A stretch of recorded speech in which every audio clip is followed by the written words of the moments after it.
જયેશભાઈ રાદડિયા એવું વિચારે છે કે નગરપાલિકામાં હું કહું એવી રીતે થાય છે એટલા માટે ભારતીય જનતા પાર્ટીના સિમ્બોલ ઉપર આવેલી આ 32 સીટો છે. કોઈ જાહેરમાં પોતાના વોર્ડમાં અથવા લોકોની સામે કે પત્રકારોની સામે આવીને એવું કહેશે કે મારા ક્યાં કામ નથી થતા, કે જયેશભાઈને ફરિયાદ કરવા જાય તો જયેશભાઈનું કોઈ ઉપર પણ સાંભળતું નહીં હોય અથવા તો એમનું કહેવાનું કોઈ કરતું નહીં હોય. આ કોણ છે કે જયેશભાઈ રાદડિયાને કોઈ ગણતા નથી. ચૂંટાયેલા સુધરાઈ સભ્ય હોય અને એ એવી વાત કરતા હોય કે મારું કામ નથી થતું, એટલે ખરેખર કંઈક બીજું રંધાય છે. ચૂંટણી પૂરી થઈ ગયા પછી જયેશભાઈ રાદડિયા આ લોકોને મળવાનું ટાળે છે.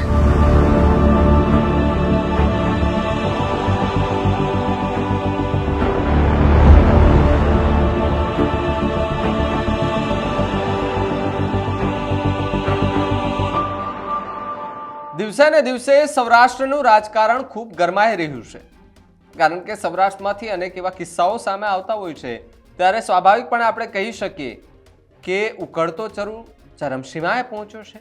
વાત જયેશ રાદડિયાના ગઢની કરવી છે આજે. નમસ્કાર, આપ જોઈ રહ્યા છો ન્યૂઝ રૂમ અને આપની સાથે હું છું ભાવિક. પહેલા તો તમે અમારી ચેનલને સબસ્ક્રાઇબ નથી કરી તો અમારી ચેનલને સબસ્ક્રાઇબ કરો, બેલ આઇકનને દબાવો જેથી કરીને પડે પડના સચોટ સમાચાર તમને તમારા મોબાઈલ પર તરત જ મળી રહે. વાત ધારાસભ્ય જયેશ રાદડિયાના ગઢની કરવી છે કે ત્યાં ફરી એકવાર ડખો શરૂ થયો છે, જ્યાં જેતપુર તાલુકામાં ઉકળતા ચરુ જેવી સ્થિતિ સર્જાઈ છે. જેતપુર તાલુકાના 17 સભ્યોએ પ્રમુખ સાથે નારાજગી વ્યક્ત કરી હતી. વિસ્તારોમાં કામ ન થતા હોવાની રાવ સાથે નારાજગી વ્યક્ત કરવામાં આવી છે. નગરપાલિકામાં ભાજપે કુલ 44 બેઠકમાંથી 32 બેઠક પર જીત મેળવી પ્રમુખ તરીકે મીનાબેન રાજુભાઈ ઉસદિયાને સોંપાઈ હતી. આ જવાબદારી સોંપવામાં આવી હતી. ભાજપ અપક્ષ મળીને કુલ 41 સભ્યોનો સમર્થન સાથ સત્તા સંભાળી. પૂર્ણ બહુમત છતાં નગરપાલિકામાં મોટા ડખાઓ શરૂ થઈ ગયા છે અને આખી ઘટનાને લઈને મનોજ પારઘીએ નિવેદન આપી રહ્યું છે અને મનોજ પારઘીએ ન્યૂઝરૂમ સાથે એક્સક્લુઝિવ વાત કરી હતી. ત્યારે શું નવા કચ્ચા ચિઠ્ઠાઓ ખોલ્યા, આવો સાંભળીએ. જેતપુર નવાગઢ નગરપાલિકામાં સદસ્યોની કુલ 44 સીટ છે. એમાં ભારતીય જનતા પાર્ટીના ચૂંટાયેલા 32 સદસ્યો છે. ગઈકાલની વાત છે કે જે સદસ્યો કેટલાક એમાં 17 કે 20 સદસ્યો ત્યાં ડાંગર પ્રિન્ટિંગ એસોસિએશનના પ્રેસિડેન્ટ જયંતિભાઈ રામોલિયાને મળવા જાય છે અને અવિશ્વાસની વાત કરે છે કે અમારા કામ નથી થતા. પણ મારે એટલો જ પ્રશ્ન ખાલી પૂછવો છે કે હજુ તો નગરપાલિકા શરૂ થઈને પૂરા 3 મહિના નથી થયા, તો આ સદસ્યો કોઈ જાહેરમાં પોતાના વોર્ડમાં અથવા લોકોની સામે કે પત્રકારોની સામે આવીને એવું કહેશે કે મારા ક્યાં કામ નથી થતા, દુખે છે પેટમાં અને દવા લે છે માથાના દુખાવાની, આ બધું ખોટું છે. અને એનાથી સામે જો સૌથી મોટો યક્ષ પ્રશ્ન હોય તો એ જયેશભાઈ રાદડિયાની સામે છે. જયેશભાઈ રાદડિયા જ્યારે ઇલેક્શન પૂરું થયું અને રિઝલ્ટો જ્યારે જાહેર થતા હતા ત્યારે અપક્ષોને અને બધાને પકડીને ખેસ પહેરાવવાનું શરૂ કર્યું અને એક પછી એકને ખેસ પણ પહેરાવ્યા. કેટલાકને પહેરાવ્યા, જે લોકો માની ગયા છે એને પહેરાવી દીધા. પણ જયેશભાઈ રાદડિયા એવું વિચારે છે કે નગરપાલિકામાં હું કહું એવી રીતે થાય છે એટલા માટે ભારતીય જનતા પાર્ટીના સિમ્બોલ ઉપર આવેલી આ 32 સીટો છે. પણ આના ઉપરથી એક નક્કી થાય છે કે જ્યારે 17 થી 20 વ્યક્તિઓ જ્યારે ડાંગર પ્રિન્ટિંગ એસોસિએશનના પ્રેસિડેન્ટને મળવા જાય અને ફરિયાદ કરવા જાય, ભાઈ જયેશભાઈને ફરિયાદ કરવા શા માટે નથી જતા? એનો અર્થ એવો થયો કે જયેશભાઈને ફરિયાદ કરવા જાય તો જયેશભાઈનું કોઈ ઉપર પણ સાંભળતું નહીં હોય અથવા તો એમનું કહેવાનું કોઈ કરતું નહીં હોય, એટલા માટે જયેશભાઈ પાસે નથી ગયા. અને જયેશભાઈ રાદડિયા પાસે જે ધારાસભ્ય છે, જે ધારાસભ્ય આજે વાતમાં જેતપુર અને જામપુરનો અમારો પરિવાર છે, તો આ પરિવાર અડધો 50% તો ભાઈ વિખૂટો પડવા માંડ્યો, આનું શું કરશું? પણ હવે એની પાસે કોઈ ખરેખર જવાબ નથી. એમને ખરેખર પત્રકારોની સામે આવીને બાઇટ આપવી જોઈએ. આ કોણ છે કે જયેશભાઈ રાદડિયાને કોઈ ગણતા નથી. ભારતીય જનતા પાર્ટીના સિમ્બોલ ઉપર ચૂંટાયેલા 17 થી 20 જે સુધરાઈ સભ્યો છે એ ડાંગર પ્રિન્ટિંગ એસોસિએશનના પ્રેસિડેન્ટને મળવા જાય. જ્યારે ડાંગર પ્રિન્ટિંગ એસોસિએશન એક અલગ બાબત છે, એને રાજકારણને ખરેખર કઈ લેવા દેવા નથી. એ અહીંની ઇન્ડસ્ટ્રીઝ છે અને એનું એસોસિએશન છે, એને આની સાથે કઈ લેવા દેવા નથી. તો આ જે અસંતુષ્ટો છે જે ભારતીય જનતા પાર્ટીના, એમણે તો ભારતીય જનતા પાર્ટીના શહેર પ્રમુખ છે રાહુલભાઈ આસનાણી, એને પણ મળવાનું ટાળ્યું, એને પણ મળવા ન ગયા.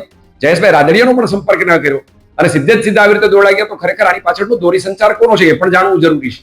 કે ખરેખર આ 20 જણા કે જે જયેશભાઈ રાદડિયાના એમ કહેવાય ને કે આ જે 20 જે કોઈ પણ ગયા છે એને જયેશભાઈના કુકડે સવાર પડતું હતું. તો આ હવે શું થયું? એનો મતલબ એવો થયો કે જયેશભાઈ રાદડિયાનો જાદુ હવે ક્યાંક ને ક્યાંક ઓસરે છે. ભલે એવું વાતો કરતા હોય કે અહીંયા હું કહું એમ જ થાય, પણ એની પાછળ કોઈ ત્રીજું તત્વ કામ કરે છે એવું સ્પષ્ટ થાય છે. જેતપુરની જનતા ખૂબ જ સારી રીતે જાણે છે કે અત્યારે જે કઈ માહોલ બન્યો છે એ શું છે. મારે ખાલી એટલું જ કહેવાનું છે કે 3 મહિનાની અંદર ક્યાં એવા કામો નથી થતા. જેતપુરની અંદર 8 કરોડના કામ પહેલા આવ્યા, એના પછી 12 કરોડના મંજૂર થવા જઈ રહ્યા છે. 20 કરોડના કામ જ્યારે મંજૂર થતા હોય, સત્તાધારી પાર્ટીના 32 જે ચૂંટાયેલા સુધરાઈ સભ્ય હોય અને એ એવી વાત કરતા હોય કે મારું કામ નથી થતું, એટલે ખરેખર કંઈક બીજું રંધાય છે.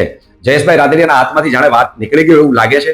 એટલા માટે કે જે આ કોઈ પણ મળવા ગયા હતા જયંતિભાઈ રામોલિયાની ઓફિસે મળવા ગયા હતા. જયેશભાઈ રાદડિયા ઈચ્છે તો જયંતિભાઈ રામોલિયાને પૂછી શકે કે કોણ કોણ મળવા આવ્યા હતા. એનાથી એ વિશેષ કે જયંતિભાઈ રામોલિયાની આ ઓફિસની અંદર સીસીટીવી કેમેરા છે, એના પોતાના ઇન્ડસ્ટ્રીઝની આ ઓફિસ છે.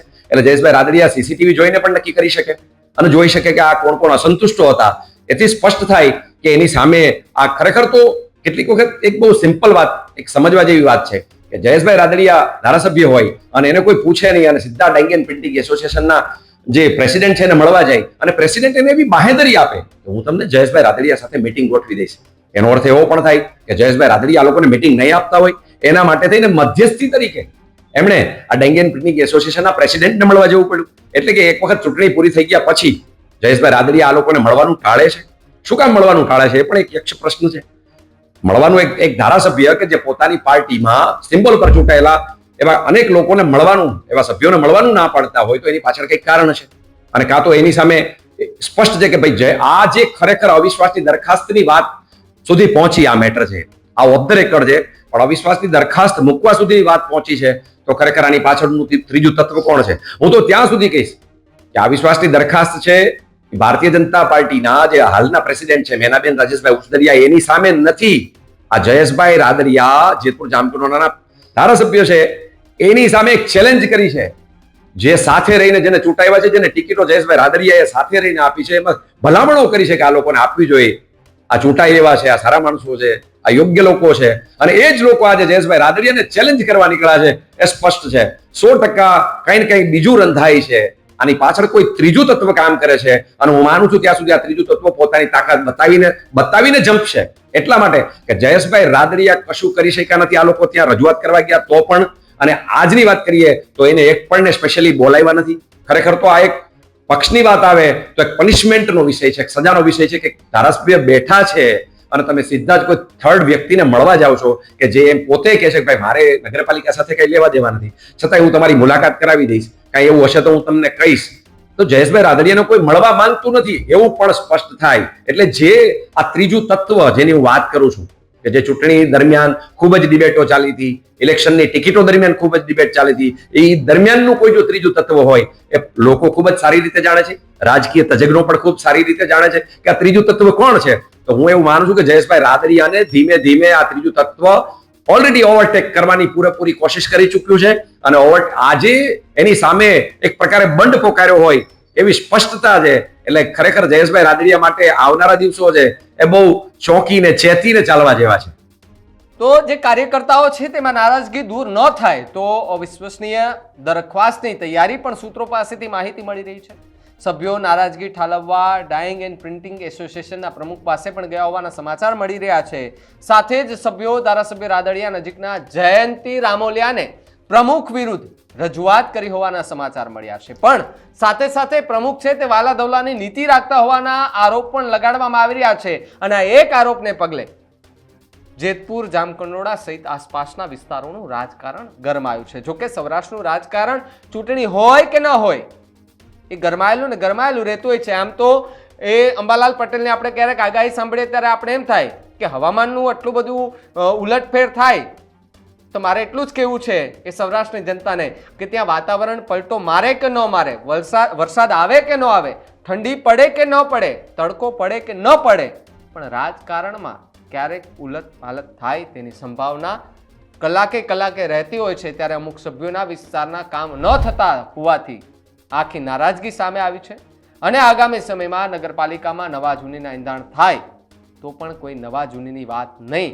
કારણ કે ચૂંટણી દરમિયાન આવી સ્થિતિ સર્જાઈ હતી અને સુરેશ સખરેલિયાને ટિકિટ ન મળતા ઉમેદવારો એક થયા હતા અને જિલ્લા પ્રમુખ પાસે ના ગયા અને રાદડિયાના નજીકના પાસે સભ્યો ગયા, જેમાં જેતપુર ભાજપના જ કેમ વારંવાર ડખો થાય છે તેના પર સવાલો થઈ રહ્યા છે. સાથે જ નગરપાલિકામાં સુરેશ સખરેલિયાનું ન ચાલતું હોવાનું અમારા સૂત્રો પાસેથી દાવો મળ્યો છે. સાથે સુરેશ સખરેલિયાનું ન ચાલતા સમર્થિત કોર્પોરેટર બળવો કરે તેવો સૂત્રો પાસેથી અત્યારે દાવો અને તેવી અંદરની વાત સામે આવી રહી છે.